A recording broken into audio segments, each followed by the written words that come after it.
하나님 말씀은 에스라 4장 1절에서 6절입니다.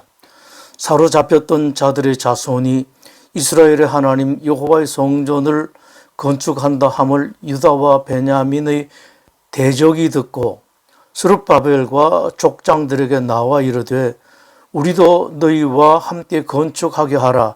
우리도 너희같이 너희 하나님을 찾노라. 아수르 왕 에살핫돈이 우리를 이리로 오게 한 날부터 우리가 하나님께 제사를 드리노라 하니 스룹바벨과 예수아와 기타 이스라엘 족장들이 이르되 우리 하나님의 성전을 건축하는데 너희는 우리와 상관이 없느니라. 바사왕 고레스가 우리에게 명령하신 대로 우리가 이스라엘의 하나님 여호와를 위하여 홀로 건축하리라 하였더니 이로부터 그 땅 백성이 유다 백성의 손을 약하게 하여 그 건축을 방해하되 바사왕 고레스의 시대부터 바사왕 다리오가 즉위할 때까지 관리들에게 뇌물을 주어 그 계획을 막았으며 또 아하수에로가 즉위할 때에 그들이 글을 올려 유다와 예루살렘 주민을 고발하니라. 1980년 12월 뉴욕 맨하탄 고급 아파트 앞에서 전설적인 비틀즈의 존 레논이 등 뒤에서 쏜 5발의 총에 맞고 쓰러져서 죽었습니다.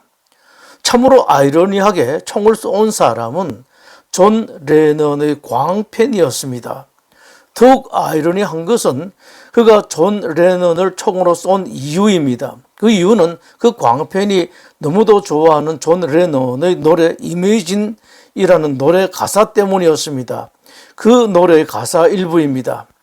모든 사람들이 평화롭게 살아가는 세상을 상상해 보세요. 소유하지 않는 걸 상상해 봐요. 당신은 그럴 수 있겠지요. 탐욕도 굶주림도 없는 모든 인류가 가족처럼 세상 모든 것을 함께 나누는 사람들을 상상해 보세요. 나를 몽상가라고 말할지 모르죠. 하지만 나 혼자만 그런 건 아니에요. 언젠간 당신도 나처럼 되고 세상이 하나 될 걸 희망해 봐요. 무소유 그리고 형제애를 노래하면서 우리 함께 그렇게 살자는 노래입니다. 존 레논을 총으로 쏜 마크 체프먼은 이 노래가 좋아서 존 레논을 미치도록 좋아하고 존경하는 광팬이 되었습니다. 그런데 그 노래를 만들고 노래를 부른 존 레논이 실제로는 그 노래와는 전혀 다른 최고의 고급 주택에서 최고의 부를 누리며 살고 있다는 사실을 체프만이 알게 됩니다. 당신만은 다를 줄 알았다고 기대했던 존 레논에 대한 배신감을 견디지 못한 체프만은 그토록 좋아하고 존경했던 마음이 미움과 원한으로 바뀌었습니다. 그 미움과 원한 때문에 자기가 그렇게 사랑하는 존 레논을 총으로 쏘아 죽이고 말았습니다. 사람들은 자주 당신만은 달라야 한다는 기대를 가지고 있습니다. 그러나 그런 기대는 사람들만 가지고 있는 것이 아닙니다. 하나님도 가지고 계십니다. 특히 시인자들을 향하신 하나님의 그 바라심은 상당히 강력합니다. 이것을 하나님께서 레위기 11장 45절에서 말씀하셨습니다. 내가 거룩하니 너희도 거룩할지어다. 거룩이라는 말의 의미에서 가장 큰 비중을 차지하는 것은 다름입니다. 신자들은 달라야 한다. 하나님은 이 기대를 여러분에게도 가지고 계십니다. 바벨론 포로 귀환은 모두 3차에 걸쳐 이루어졌는데 1차 귀환 후에 유대인들은 성전 재건을 시작했습니다.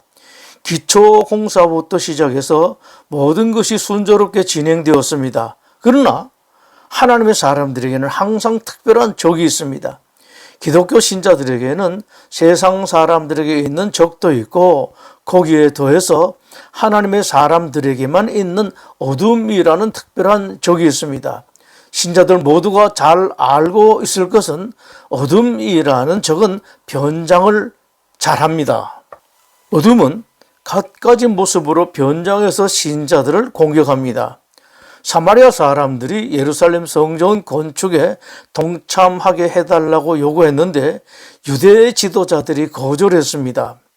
거절당한 사마리아인들이 건축을 방해하기 시작했습니다. 심지어는 페르시아 관리들에게 뇌물까지 주면서 성전 건축을 방해했습니다. 결국 건축은 중단되고 말았습니다. 장장 16년 동안이나 중단되었습니다. 사마리아인들의 동참 거절에 대해 의문을 가질 수 있습니다. 얼른 생각되는 것은 사마리아인들의 건축 동참 요청을 받아들이면 되었을 텐데 왜 그렇게 했나라는 것입니다. 사마리아인들도 따지고 보면 같은 민족입니다. 더구나 그때는 성전 건축에 있어서 부족한 것이 많았습니다. 그런데 왜 거절했을까요? 더구나 어쩌면 그 일을 통해서 남남으로 지내고 있던 사마리아인들과 화해도 하고 화합도 할 수도 있을 텐데 말입니다. 마치 유대 지도자들이 사마리아인들과 화해를 거부하고 하나됨을 거부하는 듯한, 또 혹시라도 주도권을 빼앗길까 싶어서 그런 것처럼 말입니다. 왜 그랬을까요? 사실에 있어서 그 동참 거부로 말미암아 유대인들은 상당히 많은 것을 놓쳤습니다. 당시 유대인들은 가진 것이 없었습니다. 바벨론에서 재산이 있던 유대인들도 재산 일부만 가지고 올 수 있었고 대부분의 유대인들은 재산이 제대로 없었습니다. 그러나 사마리아인들은 오랫동안 그곳에 살았기 때문에 상당한 재산을 가진 사람들이 꽤 있었습니다. 그 도움들을 일체 거절한 것입니다. 거기다가 동참을 거부당한 사마리아인들의 방해 공작으로 건축이 무려 16년 동안이나 중단되었습니다. 왜 그렇게 바보 같은 노릇을 했을까요? 그 결과는 유대인 지도자들도 충분히 예상했었습니다. 사마리아인들의 요청을 거부하면 충분히 그런 일이 있을 것이라는 예상이 되었는데도 불구하고 사마리아 사람들이 동참을 거부한 데는 중요한 이유가 있었습니다. 이스라엘은 솔로몬의 아들 르호보암 왕 때 남북으로 분열이 되었습니다. 그 후 북이스라엘 사람들의 신앙심이 상당히 떨어졌습니다. 온갖 이방 신앙에 물들었습니다. 그러다 북이스라엘이 아수르 제국에 의해서 정복당했는데 아수르 제국은 정복한 북이스라엘의 혼혈 정책을 폈습니다. 북이스라엘에 있던 쓸만한 사람들은 외국으로 쫓아내 흩어버리고 북이스라엘에 아수르 사람들을 대거 이주시켰습니다. 그 후 북이스라엘 사람들을 사마리아인이라고 부르기 시작했는데 그 이유는 혼혈 정책이 주로 북이스라엘의 수도인 사마리아에서 시행되었기 때문입니다. 북이스라엘 사람들은 이주한 이방인들과의 자폰으로 민족성도 종교성도 상실하고 말았습니다. 북이스라엘 사람들은 더 이상 이스라엘 민족이 아니었습니다. 사실 바벨론에서 돌아온 유대인들도 사마리아인들의 도움이 아주 절실했습니다. 아무것도 없는 사람들이었기에 가지고 있는 사람들의 도움이 얼마나 절박했겠습니까? 그러나 유대인들은 생각했습니다. 아무리 도움이 절박해도 사마리아인들의 도움만 받을 수 없었습니다. 거기에는 사마리아인들의 도움을 받는 것보다 더 크고 중요한 것이 있었기 때문입니다. 유대 멸망 후 유대인들, 특히 바벨론에 살고 있던 유대인들은 깨달았습니다. 나라가 멸망한 이유는 자기들이 신앙의 순수성을 잃어버렸기 때문이라는 것을 알게 되었습니다. 그 이전에 북이스라엘이 그랬던 것처럼 남유다도 하나님께 대한 신앙이 심하게 잘못되어 하나님의 나라라고 생각될 정도가 아니었습니다. 그 유다를 하나님께서 보시니 아무리 보아도 유다가 이젠 더 이상 당신의 나라가 아닌 것으로 판단하신 결과 이전에 북이스라엘을 버리신 것 같이 하나님께서 유다를 버리셨기 때문에 그런 일이 일어난 것이었습니다. 그것을 생각한 유대인들은 판단했습니다. 이방인이 된 사마리아인들의 도움을 받는 것은 겨우 살아나기 시작한 유대인들의 믿음을 다시 무너뜨릴 수 있다. 이에 유대인들은 결론을 내렸습니다. 사마리아인들 때문에 또다시 우리의 믿음이 훼손되는 일은 결단코 용납되어서는 안 된다. 그 때문에 도움이 그렇게 절박했음에도 불구하고 사마리아인들의 도움을 거부한 것입니다. 이것은 오늘날 그리스도인들에게 대단히 중요한 문제입니다. 도움이 되기만 한다면, 유익이 된다면, 결과적으로 좋기만 한다면 하나님도 신앙도 무엇이든 아무것도 생각하지 않는 기독교인들이 있습니다. 이것이 어떤 결과가 나올 것인지 유대의 역사를 통해 배워야 합니다. 유대가 망한 것이 바로 그것 때문이었습니다. 그것을 알았기에 유대인들이 사마리아인들의 도움을 거절한 것입니다. 사마리아인들의 도움을 거부한 것은 신앙의 거룩함을 지키기 위해서였습니다. 거룩함을 지키기 위해서라면 성전 건축이 늦어져도 좋다. 심지어는 성전 건축을 못해도 좋다는 것입니다. 거룩함을 지키는 것이 그 무엇보다도 우선이고 가장 먼저라는 것을 그 유대인들은 알았습니다. 바로 이것입니다. 오늘날 기독교 교회, 기독교 신자들이 회복해야 할 것이 신앙의 거룩함입니다. 오늘날 교회 그리고 신자들이 기독교다움, 교회다움을 많이 잃어버렸습니다. 하나님의 사람들이 하나님의 교회가 교회다움, 신자다움을 잃어버리면 돌아오는 것은 비참입니다. 지금 당장은 눈에 보이지 않지만 그러나 끝내는 비참함, 멸망으로 떨어질 수밖에 없습니다. 다윗이 그랬습니다. 골리앗 위기 때에 혁혁한 공로를 세웠습니다. 그러나 그 공로는 다윗이 세운 것이 아니었습니다. 다윗은 아무 힘도 없었고 다윗에게 있었던 것은 오로지 믿음 하나였습니다. 하나님을 믿는 그 믿음 하나만으로 다윗은 그 대단한 일을 했습니다. 그 후 다윗은 장군이 되었고 왕의 사위가 되었습니다. 그런데 그때 다윗의 믿음이 상당히 떨어졌다는 것을 느낄 수 있습니다. 대표적인 것 중에 하나가 다윗이 사울에게 쫓겨 급히 도망한 탓에 급한 필요로 제사장을 찾아갔을 때의 일입니다. 워낙 절박했던지 다윗이 하나님의 종에게 거짓말을 했습니다. 다윗의 그 거짓말 때문에 제사장 85명과 그 가족들이 처참하게 몰살을 당했습니다. 그 후 다윗은 이러다가는 사울에게 잡혀 죽겠다고 생각하고 원수 나라 블레셋에게 도망갑니다. 거기서도 생명의 위험을 느낀 다윗이 미친 짓을 했습니다. 몸을 비틀거리면서 미친 사람을 흉내내었고 말 같지 않은 말을 하고 글 같지 않은 글을 썼습니다. 발작도 했습니다. 입에서 침을 질질 흘렸습니다.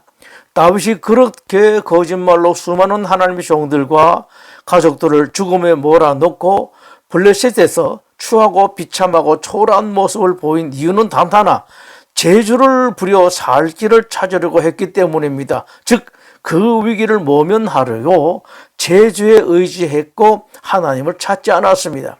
하나님의 사람들이 하나님을 찾지 않고 신자다움을 잃어버릴 때 반드시 추함과 비참함에 따릅니다. 다윗이 사울에게 쫓겨다닐 때 하나님을 찾았다는 흔적이 없습니다. 골리앗과 대결 때 다윗이 얼마나 멋졌습니까? 너는 칼과 창과 단창으로 내게 나오거니와 나는 만군의 여호와의 이름 곧 내가 모욕하는 이스라엘 군대의 하나님의 이름으로 내게 나아가노라. 다윗의 그 모습을 기억해 보십시오. 앳된 몸으로 그 무시무시한 골리앗에게 돌진하면서 하나님을 부르던 멋진 다윗이었습니다. 그러나 어느 틈에 그 멋진 모습은 온데간데 없어지고 무슨 수를 써서라도 살아남으려고 재주 부리는 다윗이 되었습니다. 못난 인간적인, 너무도 인간적인 것만 남았습니다. 인간적이란 말, 너무도 인간적이란 이 말은 참 좋습니다. 그러나 하나님의 사람들은 알아야 합니다. 그것이 아무리 아름답고 멋지게 보여도 하나님의 사람들은 어떤 경우에도 그것보다 먼저 하나님적이어야 합니다. 하나님의 사람들이 한순간도 잊지 않고 간직해야 할 모습은 인간적인 것이 아니라 하나님 자녀다움, 신자다움입니다.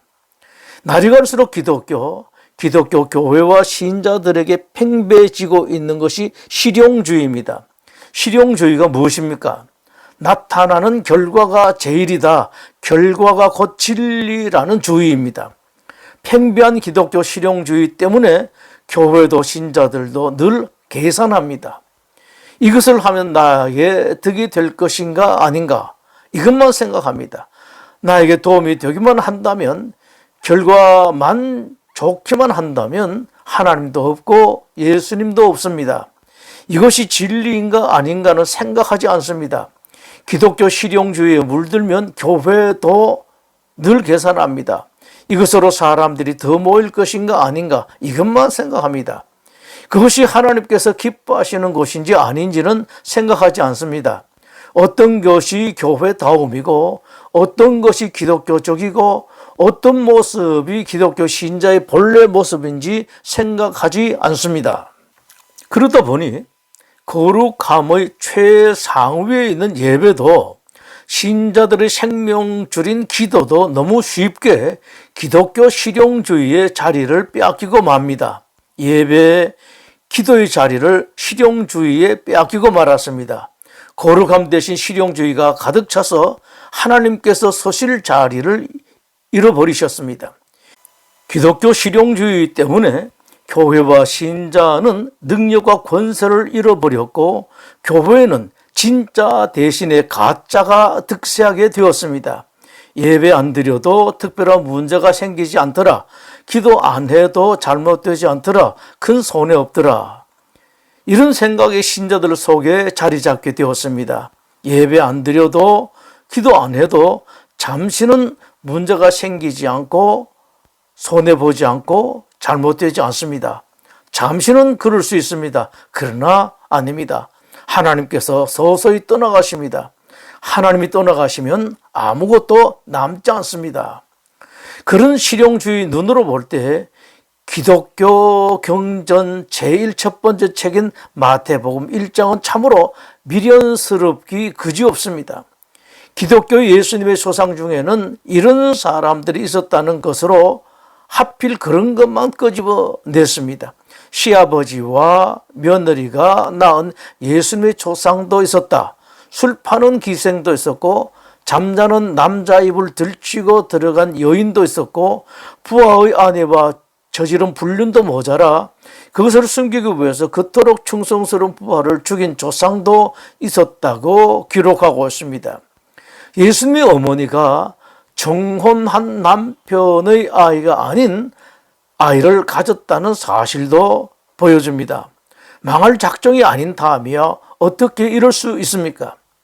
그러나 그 모든 것을 뻔히 아시면서도 하나님은 아무 계산 없이 기독교 경전 첫머리에 그대로 기록하고 그 기록된 책을 그대로 출판했습니다.